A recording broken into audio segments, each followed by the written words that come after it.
A young boy approaches Freddie Mercury after a sound check and says, "My dad thinks your music is rubbish for girls and queers." What Freddie does in the next 3 minutes doesn't just change that boy's life, it forces his father to apologize on live television in front of 12 million viewers. London, England, November 1985, 3 months after Live Aid changed everything for Queen. The band is rehearsing at Wembley Arena for their upcoming Magic Tour. It's 2:30 in the afternoon. Most of the arena is empty, except for crew members adjusting lights, testing sound systems, rolling cables across the floor. Freddie Mercury is on stage in his rehearsal, clothes black Adidas tracksuit, white tank top underneath, a towel around his neck. He's been running through vocal warm-ups for the past hour. His voice echoes through the empty arena, bouncing off 12,000 empty seats. The sound is perfect, clear, powerful, controlled. Brian May is adjusting his guitar amp. Roger Taylor is behind the drums, tapping out rhythms, checking cymbal placement. John Deacon is sitting on the stage edge, bass guitar across his lap, tuning strings. It's the calm before the storm, before thousands of fans pour through those doors, before the energy and chaos of a live show. A security guard at the arena entrance is supposed to stop everyone from coming in during rehearsal. No fans allowed, no interruptions, band rules. But this particular guard, Marcus, is on his first week. He's nervous, trying to do everything right, following every instruction to the letter. That's when a young boy appears at the entrance, 10 years old, maybe 11, skinny, short brown hair, wearing a Queen t-shirt, the News of the World album cover, with a giant robot, jeans with holes in the knees, scuffed trainers, backpack over his shoulders. Marcus, the security guard, stops him immediately. "Sorry mate, no entry during rehearsal. Band's orders." The boy looks up at Marcus with desperate eyes. "Please, I just need to see Freddie Mercury. Just for 1 minute, please." Marcus has heard this exact plea 40 times this week. Every kid thinks their reason is special. Every kid thinks they deserve an exception. "Can't do it, son. Come back for the show. Buy a ticket like everyone else." "I can't afford a ticket," the boy says quietly. "My mom's been saving for months, but we still don't have enough." Marcus feels bad. He really does. But rules are rules. "I'm sorry, I really am. But I could lose my job if I let you through." The boy's eyes start to water. Not the fake crying that kids do when they want something. Real tears. The kind that come from somewhere deeper than disappointment. "You don't understand. I need to tell him something. Something important. My dad." "Your dad, what?" "My dad says terrible things about Freddie. About Queen, about their music. Says it's rubbish. Says only girls, and ... and queers listen to them. But I love their music. I love it so much, and my dad found my cassette tapes and threw them away. All of them, every single one. And he said, if he ever catches me listening to Queen again, he'll..." The boy stops, wipes his eyes with his sleeve. Marcus notices bruises on the boy's wrist.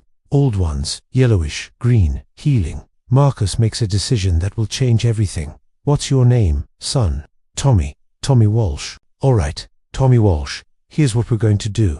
I'm going to walk you up to the barrier by the stage. You're going to stand there quietly. No shouting, no running toward the stage. If Freddie notices you and wants to talk, that's his choice. If he doesn't notice you, we walk back out. Deal?" Tommy nods vigorously. "Deal, yes. Thank you. Thank you so much." Marcus leads Tommy through the empty arena. Their footsteps echo in the massive space. Tommy's eyes are huge, taking in everything. The massive stage, the lighting rigs hanging from the ceiling, the famous Queen logo on the drum kit, the instruments, the amplifiers. Everything he's seen in magazines and on television, now real and three-dimensional, right in front of him. They reach the barrier about 30 feet from the stage. Marcus positions Tommy there and steps back. Remember, quiet. On stage, Freddie is drinking water, talking to Brian about something technical. Tommy just stands there, frozen, staring. This is Freddie Mercury. The Freddie Mercury. The man whose voice has gotten Tommy through the worst moments of his young life. The man whose music makes him feel less alone, less wrong, less broken. Freddie turns around, wiping his mouth with the towel. That's when he sees Tommy, a single boy standing at the barrier in a Queen t-shirt, staring up at him with an expression that Freddie recognizes immediately. Not just admiration, something deeper, desperation, need. Freddie has seen that look before, on his own face. Years ago, when he was different, when he didn't fit, when the world told him everything he was wrong. "Hello there," Freddie calls out, walking to the edge of the stage. "What's your name, darling?" Tommy's voice comes out as a whisper. "Tommy, speak up, love. These old ears don't work like they used to." "Tommy," the boy says louder. "Tommy Walsh, Tommy Walsh. That's a good strong name. What brings you here on a Thursday afternoon, Tommy Walsh? Shouldn't you be in school? It's teacher training day." "No school. Lucky you. So you came to see us rehearse." Tommy nods, then shakes his head, then nods again. Words are failing him. Freddie notices, sees the nervousness, the fear mixed with hope. He's dealt with shy fans before, knows how to put them at ease. "Tell you what, Tommy, come up here. Join me on stage." Marcus, the security guard, starts to object, but Brian May waves him off. If Freddie wants a kid on stage, the kid goes on stage. Tommy looks at Marcus. Marcus nods. Tommy scrambles over the barrier, not gracefully, but with the determined clumsiness of a young boy, and climbs up the stage steps. Freddie walks over and extends his hand. Tommy takes it. Freddie's grip is firm but gentle. "There we are. Not so scary up here, is it?" Tommy looks out at the empty arena. 12,000 empty seats. It's massive. Wait until they're all full. Then it's properly terrifying. Freddie smiles. "So, Tommy Walsh, what did you want to tell me? Because I can see in your eyes you've got something important to say." Tommy takes a deep breath. "My dad says your music is rubbish. Says it's for girls and queers. Says real men listen to proper music, not this." The arena goes quiet. Brian May stops adjusting his guitar. Roger Taylor stops tapping. John Deacon looks up from his bass. Everyone is listening now. Freddie doesn't look angry, doesn't look hurt, just nods slowly. "I see. And what do you think?" "I think your music is the most beautiful thing I've ever heard, even though your dad says it's rubbish. Especially because he says it's rubbish. Because it makes me feel things. Makes me feel like maybe I'm not wrong for being different. Makes me feel like maybe there's other people out there who don't fit in either. And maybe that's okay." Freddie is quiet for a moment. "How old are you?" "Tommy, 10, almost 11. "And your dad, does he hurt you?" Tommy's eyes go wide. "How did you?" "I saw the bruises on your wrist. Old ones. I'm guessing there are more that I can't see." Tommy doesn't answer, just looks at the floor. Freddie kneels down so he's eye level with Tommy. When he speaks, his voice is soft, gentle, but with an edge of steel underneath. "Tommy, I'm going to tell you something, and I need you to listen very carefully. Can you do that?" Tommy nods. "Your father is wrong. About the music, about you, about everything. Music isn't for girls or boys or any particular type of person. Music is for anyone who needs it, anyone who feels it, anyone who lets it into their heart. And if your father can't understand that, that's his limitation, not yours. But he's my dad. He's supposed to be right about things. Parents are just people, darling, and people are wrong all the time, especially about the important things." Freddie stands up. "What's your dad's name?" "Michael. Michael Walsh." "And does your dad watch television?" "Every night. Never misses the news." Freddie turns to look at the band.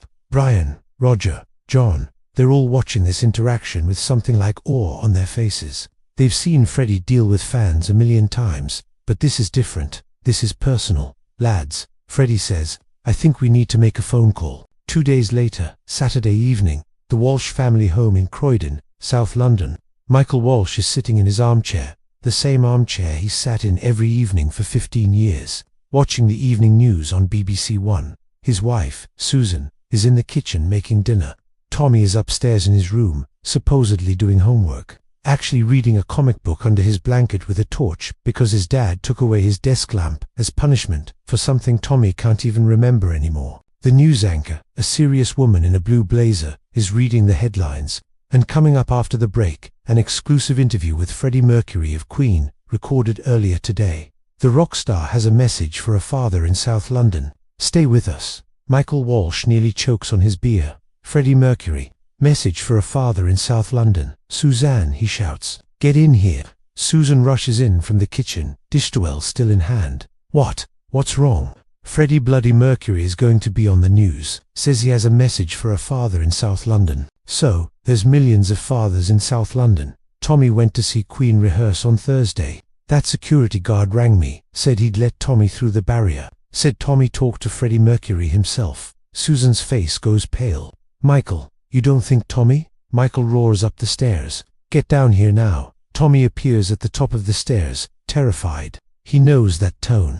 That's the tone that usually means a belt or a slap, or being locked in his room for days. Did you talk to Freddie Mercury? Tommy considers lying. Decides truth is less dangerous.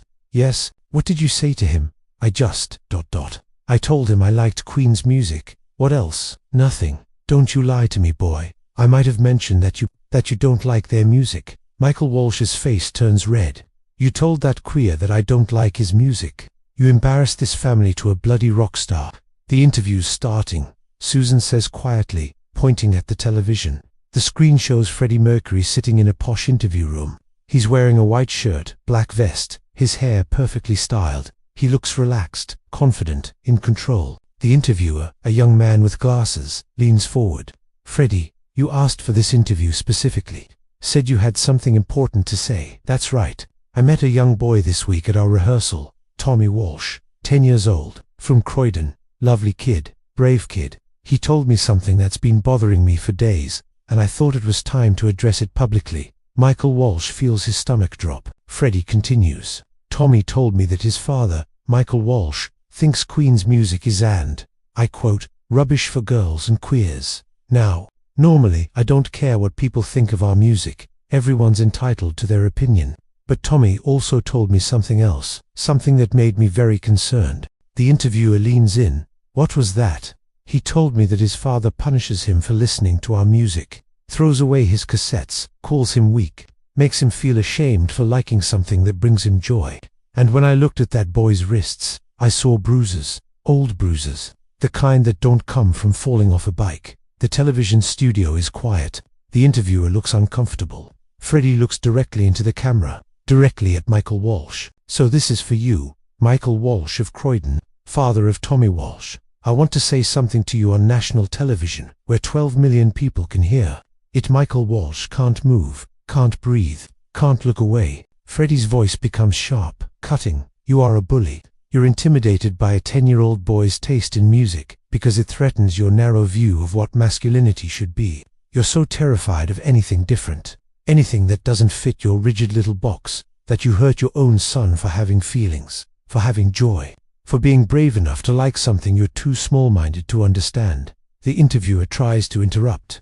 Freddie, I'm not finished. Freddie's eyes haven't left the camera, haven't left Michael Walsh. I'm what you'd call a queer Michael. I'm exactly the kind of person you teach your son to hate. And you know what? I've sold 150 million records, performed for royalty, made more money than you'll see in 10 lifetimes. And I did it all by being exactly who I am, by never apologizing for being different, by never letting small men like you make me feel less than. Freddie pauses. But this isn't about me.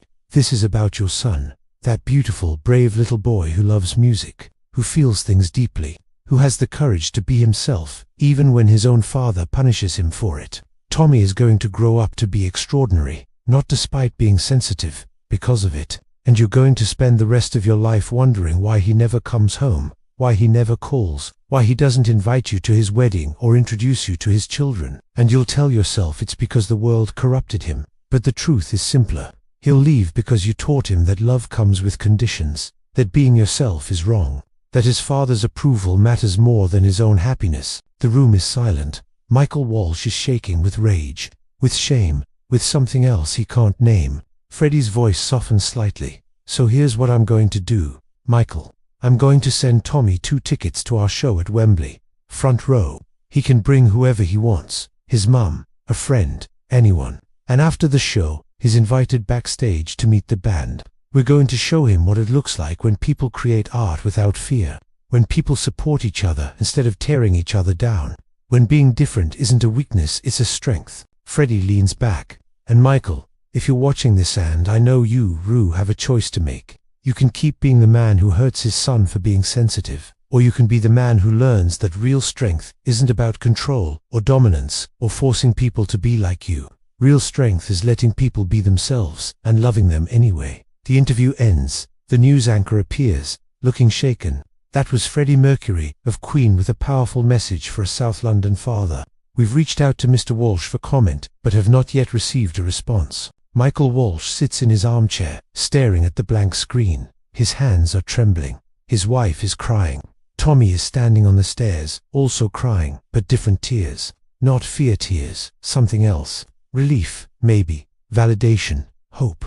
Michael, Susan says quietly, did you hit Tommy? Sometimes, when he needed discipline, for listening to music, for being weak, for not being. Michael stops, can't finish. Like you. Susan's voice is cold. You hit our son for not being exactly like you.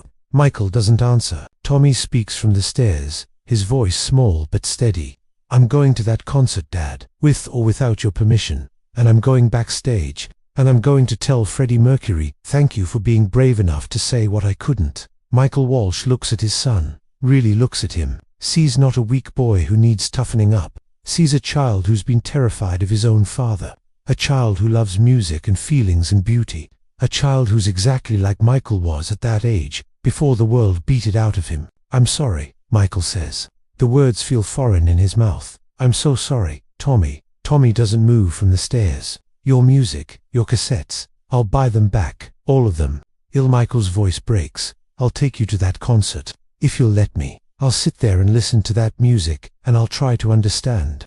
I'll try to understand you. Tommy comes down the stairs slowly, cautiously. Years of fear don't disappear in one moment. You'll really come. I'll really come. And Tommy, Freddie Mercury was right, about all of it, about me. I've been a terrible father.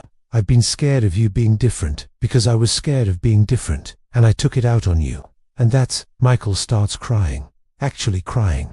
That's the worst thing I've ever done. Susan sits down beside Michael, puts her hand on his shoulder. Tommy sits on the floor in front of them. The three of them sit there in silence while the television plays commercials for washing powder and car insurance. 3 weeks later, Wembley Arena, 72,000 people singing We Are the Champions at the top of their lungs. Front row, center section, Tommy Walsh and his father Michael. Michael has never seen anything like this. The energy, the passion, the pure joy on every face in this arena. Men and women, young and old, different races, different backgrounds, all united by music, by Queen, by Freddie Mercury's voice soaring over them like a force of nature. Tommy is singing every word, dancing, completely unself-conscious, completely free. Michael has never seen his son this happy, never realized happiness could look like this.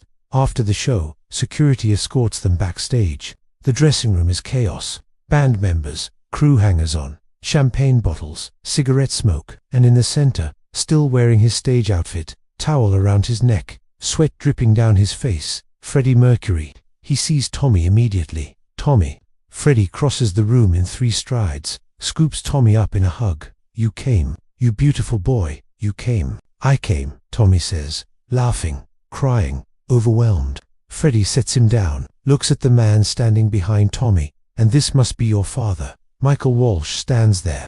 This big man who's always been so sure of everything, suddenly small, uncertain. Mr. Mercury, I owe you an apology. You owe me nothing. You owe Tommy everything. I know. Michael's voice breaks. Everything you said on television was true. All of it. I was small and scared, and I hurt my son because I didn't understand him, didn't understand myself. Freddie studies Michael for a long moment, and now I'm trying to learn, to be better, to be the father Tommy deserves. Did you enjoy the show? Michael laughs, a broken sound. I've never heard anything like it, never felt anything like it. You were right about everything. The music, the joy, the power of being yourself. I get it now. I'm 50 years old, and I'm finally getting it. Freddie puts his hand on Michael's shoulder. Better late than never, darling. But understand something. That boy, he points at Tommy, is going to be extraordinary. He's going to face challenges you can't imagine. The world is cruel to people who are different. But if he knows his father loves him no matter what, that's armor, that's strength. Don't waste the second chance he's giving you. I won't. I swear I won't. Tommy is standing with Brian May now, holding his famous red special guitar, eyes huge with wonder. Brian is showing him chord positions, treating this starstruck 10-year-old like a fellow musician, like someone who matters. Michael watches his son and feels something break inside him. All the rigidity, all the certainty, all the fear he's carried for 50 years, breaking, dissolving, making room for something else. Freddie leans close to Michael, speaks quietly so only he can hear. When I was Tommy's age, my father told me music was a waste of time, told me to be practical, get a real job, be normal. I spent years trying to please him, years hiding who I really was. By the time I had the courage to be myself, he'd missed so much of my life. We eventually made peace, but those lost years, we never got them back. Don't lose years with Tommy. Don't make him wait until you're ready.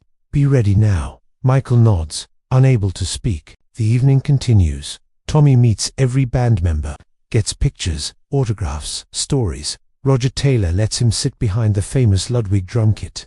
John Deacon shows him bass techniques. Brian teaches him the opening riff to Crazy Little Thing Called Love. And Michael stands to the side, watching his son bloom in this environment of acceptance and creativity and joy, watching him be exactly who he is without fear, without shame, without holding back. At the end of the night, as they're leaving, Freddie walks them to the door. Tommy, you keep listening to whatever music makes you feel alive. Don't ever let anyone tell you what you're allowed to love. I won't, I promise. Freddie looks at Michael, and you, be brave enough to let him. I will. Thank you, for everything, for saving my son, for saving me. I didn't save anyone, darling. I just held up a mirror.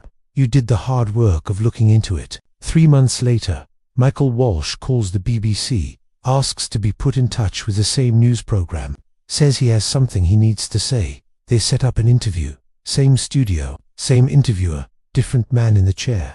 Mr. Walsh, 3 months ago, Freddie Mercury of Queen addressed you directly on this program. You asked for this opportunity to respond. Michael looks into the camera. 12 million people watching, just like when Freddie spoke. 3 months ago, Freddie Mercury called me out, on national television, in front of the whole country. He called me a bully, said I was small-minded, said I hurt my son, and he was absolutely right, about everything. Michael takes a breath.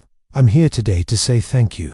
Thank you for having the courage to say what no one else would say. Thank you for showing my son that being different is beautiful. Thank you for giving me the wake-up call I desperately needed. I've spent 50 years being the kind of man my father taught me to be. Hard, unfeeling, certain about everything, afraid of anything different, and it made me cruel.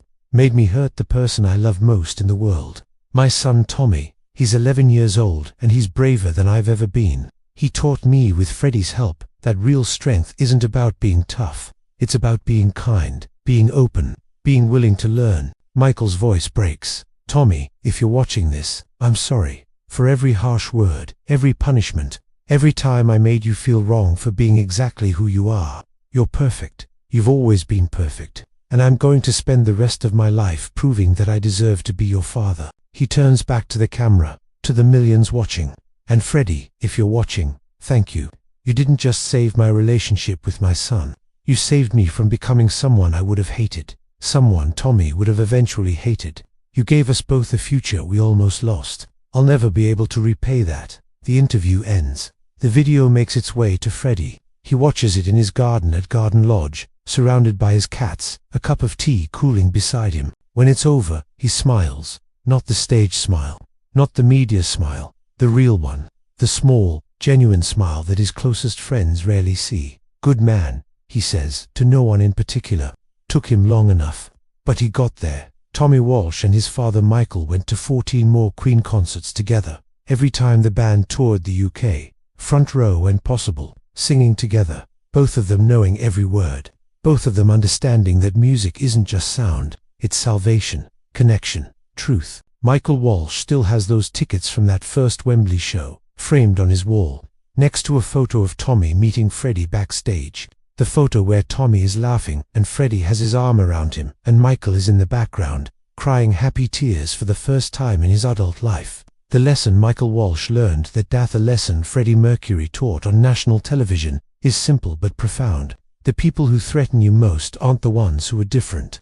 They're the ones who remind you of who you could have been if you'd been brave enough to be yourself. Freddie Mercury was brave enough, and he used that bravery not just to create timeless music, but to save a father and son from destroying each other. To show one scared man that it's never too late to choose love over fear, understanding over judgment, truth over comfort. If this story moved you, remember, somewhere in your life, there's someone who needs you to be brave like Freddie. Someone who needs you to speak truth. Someone who needs you to show them that being different isn't wrong, it's beautiful. Don't wait for the perfect moment. The perfect moment is now.